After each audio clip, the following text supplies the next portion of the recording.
أهلا وسهلا معكم نور الخضراء، وإحنا دحين في مهرجان الأفلام السعودية في الدورة العاشرة. الثيم حقنا هو الخيال العلمي والفنتازيا. معايا ضيفنا اليوم اسمه وينك وينكلر، وهو متخصص في الذكاء الاصطناعي وكيف نقدر نستخدمها في الأفلام. Hello, Wink. Hi. It's a pleasure to have you here. My pleasure to be here. We are lucky, and the other day you told me this is the first time you leave America. Yeah. And you came to Saudi. Of course. Where else should I go? That's crazy. I've never heard of that, but we are honored. I'm honored to be here. We're very honored to have you. And Wink, I know that you have a background in all kinds of fields that fall under creativity and also tech. Yeah. Do you mind walking us through it? Sure. So I started my career early on, coming out of school for 3D animation. When that was kind of really all that was around, game development wasn't quite an option going to university. And this is about 20 years ago. And I started my career working in electronic arts as a video game tester. Wow, and then started out. Yeah, out of electronic arts, amazing. And then I moved my way into doing development and started my own business selling 3D assets. And my career kind of continued on. I worked in television. I had some opportunities working for theme park rides like Disney and Universal, and I've done things over for television networks like CBS, feature film as well, like Jurassic Park, and I worked on Star Trek Into the Darkness, being able to be like a creative director and a producer and a director on projects, budding businesses and helping do some architecture and start projects and kind of moving from one thing to the next. But there were really always just opportunities because I attended events and kept networking and kept my options open. Really specializing in emerging technology is really what made opportunities available for me. Wow, that's you're like Leonardo da Vinci. You're a Renaissance man. Thank you. But I appreciate that because I do think that when you work in different disciplines within the creative umbrella, or you actually learn from all of them and you apply it in the other field. Yeah. So they really cross-pollinate often. Being a creative just allows you to think of new and emerging ways to solve problems. You're just a problem solver, and you're creating something from nothing, or you're innovating on new ideas using concepts that already exist. So with implementing technology as best we can and new and emerging ways, then it allows us to be impactful and change the world. And so I like to do as much of that as I can. Wow, that is incredible. And you're also a professor. I am. I'm a tenure track professor at Stanford University in Birmingham, Alabama, and I've been there for 5 years. And prior to that, I taught at another college based out of Orlando, Florida for about 2 years. Wow. Very, very impressive. Thank you. So this leads me to our question about AI. Sure. And you have a good understanding in AI. AI is a very sensitive subject for a lot of people, especially in the creative industry. I remember when ChatGPT first came out, people, graphic designers and whatnot, were very much angry. Yeah, I can imagine. And they just did not like the fact that there's something that is not human that is taking their jobs, or that is very competitive as well. Absolutely. So how do you feel about that? Sure, and I have a couple things that really kind of help explain a little bit about that. So artificial intelligence has existed for a long time now. I've been using it actively in my industry. I think my earliest stages I was thinking of using it was about 2008, but it's kind of existed in many ways. Most of you even use spell correct, which is kind of a form of artificial intelligence, right? And so when you think about like AI, mostly what everyone's referring to is the fact that AI became widely publicly available very quickly in a strong way, and it does a lot for you for free. And I want everyone to remember is that if something is being given to you for free, it's usually too good to be true. They're gathering data and information, which is very valuable to them, And I can't speak exactly to their model and to how they generate revenue, but I do think that there are many forms of AI and different programs and options and things that are available that are, if they're free, they're usually making money somewhere else, or they're a paid model. And all this is it's just creating a service for you. I make analogies pretty often, and one of the things that I try to point out with AI about how it's taking our jobs, it's not really taking your job anymore. What it's doing is enhancing the human experience and giving you new tools and opportunities. If you think back thousands of years ago, we used to dig holes with our hands, and then a shovel came along, and I'm sure all those hole diggers were thinking, whoa, you can perform your job so much faster now. That's not fair, you're gonna take our jobs away. There are other jobs to be had, and it creates new and opportunities to do bigger, better, badder, awesome things at a faster rate, and it advances society. And other things you can think about would be like when we used to use fire on like a log fire to illuminate a room, and then you had whale oil and candles, and then a light bulb, right? Amazing. And now we're on LEDs, and we're constantly emerging technology. And with every advancement, some jobs do change and do things go away, but it allows us opportunity as human to have more opportunity to do bigger things. New jobs as well. Yeah, new jobs. It creates new opportunity. And I talk about that in the talk. And really, what people should be thinking about with how, okay, in my industry, I'm a graphic designer, or I'm a 3D modeler, or I'm a copywriter, or I'm doing this or that in the industry, and it seems like that has kind of been replaced by an AI. I'd almost say that at this point in time, most of the jobs haven't even gone away. ChatGPT was released to the public, I believe it was last January, about 16 months ago now, and really, that's not that long. What has happened now is you can almost see the trends of what's happening when you use these large language models. When I say, write me a paper on AI, it will write a paper on AI, but it will use a very standard formula. It almost feels dry. It has something we talk about in the film industry, the uncanny valley, when we had these CGI models and they looked like they didn't have souls. And it was just like this separation. And we're progressively moving past that, but at the same time, that's still part of what's happening with what it creates, because it doesn't create anything. What it's actually doing is what we told it to do. The programmers wrote a code that said, do this when this happens, gather this data, and use this algorithm in order to solve that problem or try to create something, but it's not really creating. And so then therefore, as we put data into it, it feeds off of what we create by giving it data. And then it takes that data and amplifies it based on the computer program that was written. So really, the way I like to explain to people is it's a multiplier. If you put 0 in, say, give me paper on AI, it'll give you a pretty bad paper. But if you make a rough draft, and then you feed it to it and it corrects your grammar and makes a few suggestions, you ask for a few ideas and feed it back, and you pass back and forth, then now you've really got something you're multiplying. So if your knowledge is maybe a level 10 or a level 50, now you're multiplying it by 100 or 110 based on your ability to use these AI tools. Just like when I was digging a hole with my hands versus a shovel and now an excavator. It takes a lot of talent and skill to use these major tools, and this is a major tool, and it's happening and emerging, and we're in a really exciting time for society in order to use this. But do you think this tool is making us lazy? It could.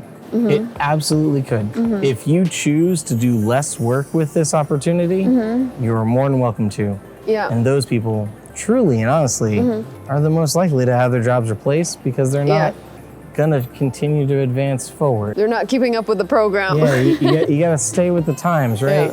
And continue to learn the new tools that are around. Again, think about the people that still wanna dig holes with their hands. It's not as much of an option anymore, and so we do new things with new tech and continue to advance.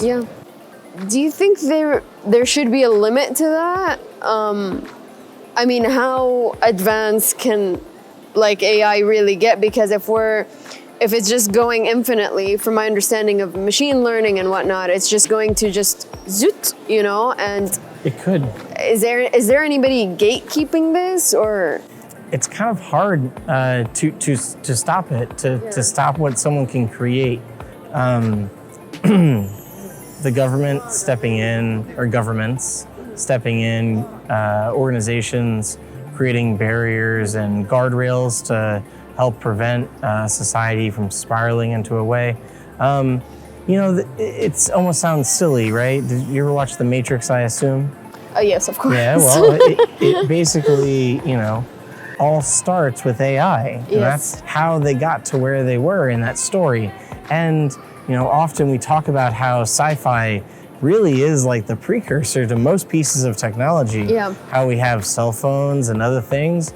There are many people that believe that that kind of inspired people to create something.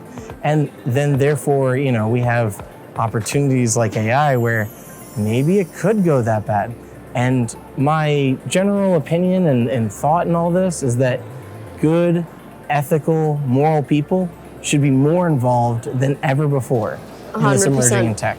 And I think that if instead of thinking that this tool is evil or bad in any kind of way, instead of resisting the use of it, you should embrace it and see how much you can be a part of it and help change society for good, versus allowing the bad people to do bad things with it.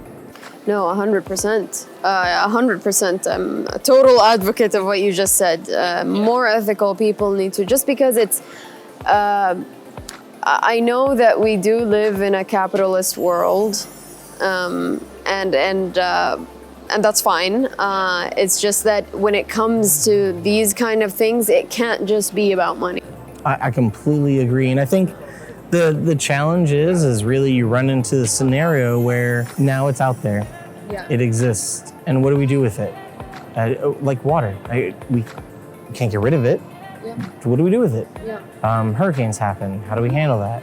And I know I'm talking about something that comes from nature, but at the same time, like we have to deal with the sun and what its effects are and the lack of ozone, and all these things kind of are problems as humanity in order to resolve and create guardrails and implementation and safeguards. And I think that, like I said, the more people get involved and the more people learn about it and become a part of it, it's history.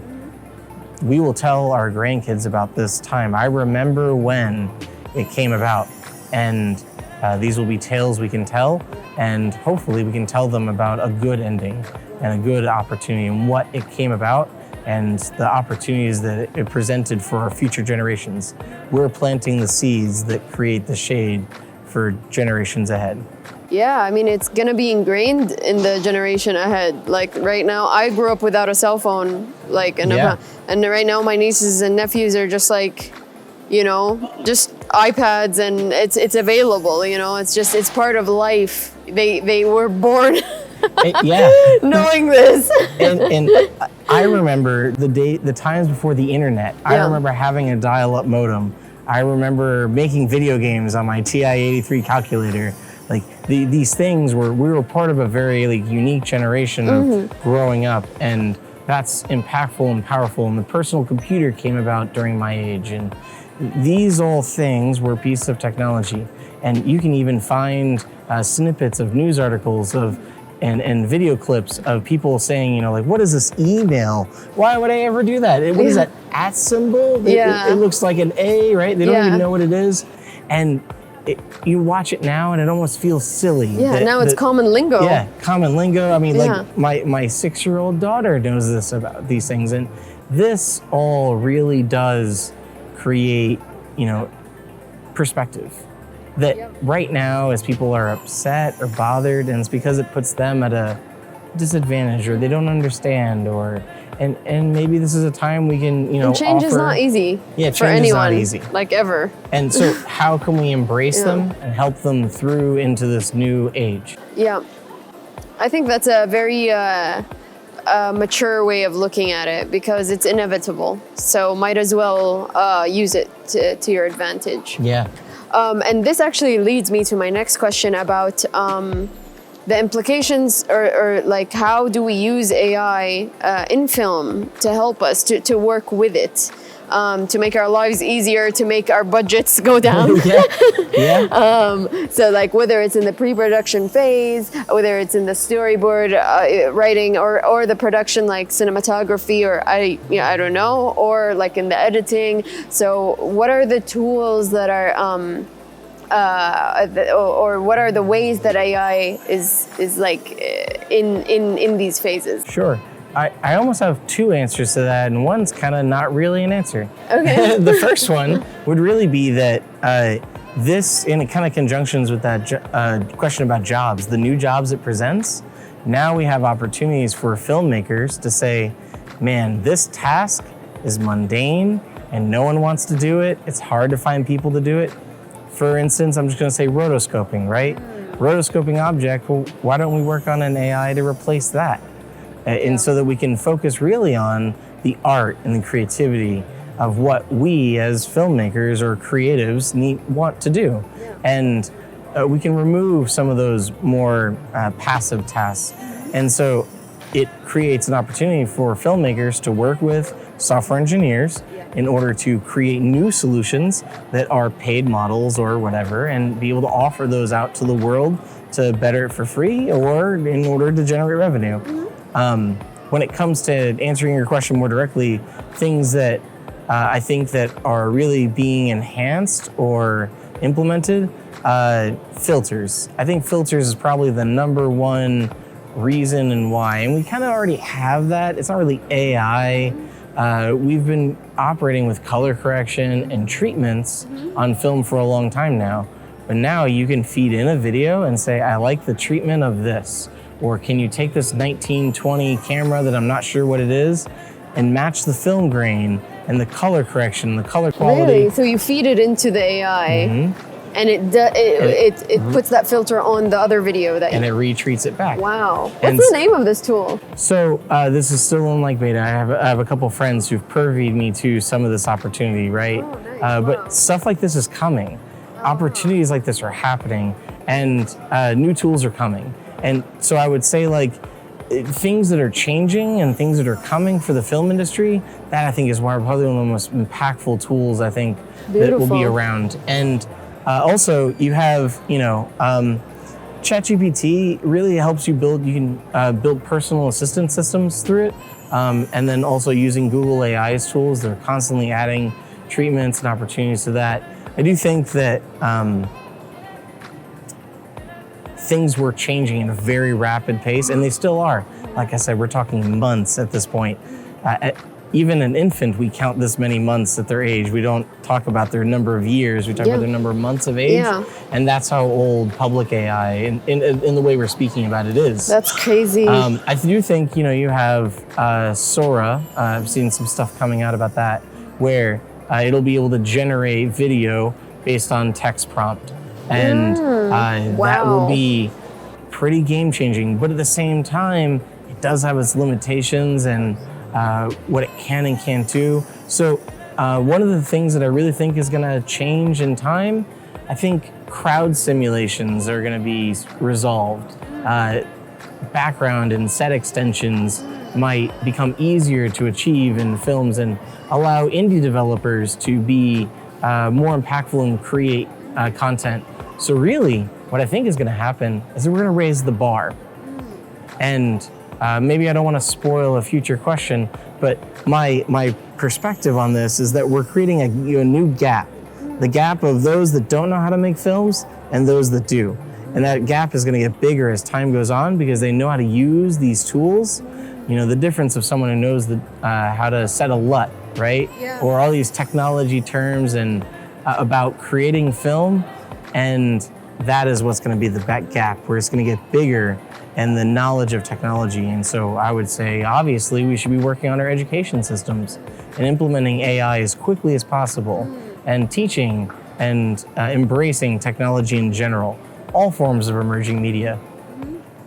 That's, I mean, I agree. It looks like it's going this way, and it's incredible, the tools that you just told me. Like, that's going to lower budgets heavily as well, and it's going to enable access for more independent filmmakers, or even just people who just want to make cool videos. Yeah.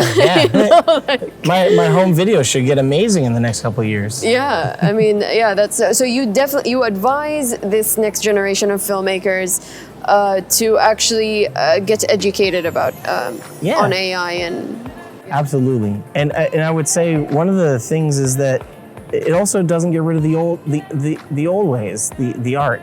Look at practical effects. Yeah. Well, most people don't do their own, explosions and destroy hospitals in a film, but sometimes we get to, and that does make for pretty amazing stuff. I do think that as we start to encroach upon new ideas, but think of it this way, James Cameron, when he originally wanted to make Avatar, couldn't, because the technology wasn't there. Yeah. He had these ideas, he had these stories, and they were ready, but the rest of the world wasn't. Right. So what he did was he made Titanic. And Titanic was how he started Digital Domain, right? And built all this production and put lots of research. And he went diving in the sea in order to study underwater creatures. And that was almost like I can imagine it must have been a precursor to his thoughts of the second Avatar, the new right? Avatar, yeah. And so following along with these sorts of things and moving with technology as it becomes available, adopting it early, learning it when it's only this big, as it gets this big, you're much more able to understand what's going on, and as things improve. And you have an advantage. You have an advantage. Yeah. Take the edge. While you have a chance to have an edge, use it. Look at all the children that know how to use an iPad better than most of their parents. Yeah, I know. Yeah, my niece uses the iPad. She's like, oh yeah, just this. And you're just like, okay. And they're just, I guess, faster. It's like the kids that play Call of Duty. They're just like 7-year-old beats you, you know? Yeah. Like, it's crazy.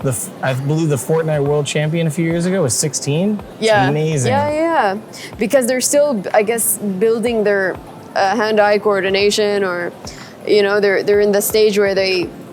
Yeah, minds when they're the youngest are the most moldable. Yeah. They create the most connections and they learn the fastest. Yeah, 100%. Well, this leads us to our last question. Okay. So it's a question that I asked all of our guests. Sure. Basically, how do you think that sci-fi films and fantasy films have an impact on society? Like, yeah. I think they have a massive impact on society. I think they open up the mind and the eye of society in order to see what the future could hold, good or bad, the opportunities and things that can happen, and those ideas and things of technology and society and examples almost become a precursor to the way our world could go. They're almost like timelines that could happen, and our filmmakers and creators are giving an insight to the possibilities, and society can stop and think, what if we did that? How do we avoid this? And those who have impact and power and influence can help embrace something they see in the future that they want, or help prevent something they see in the future they want. 100%. Again, like I mentioned, The Matrix, Total Recall, right? Star Trek, Star Wars. Nobody wants an empire. Yeah. Right? Yeah, absolutely. And also, like, even with films like 2001: Space Odyssey, and it affected our technology that we use today. Yeah. It allows us to dream. It creates perspective, and it allows us to dream, and it allows us to have a greater understanding of what could be.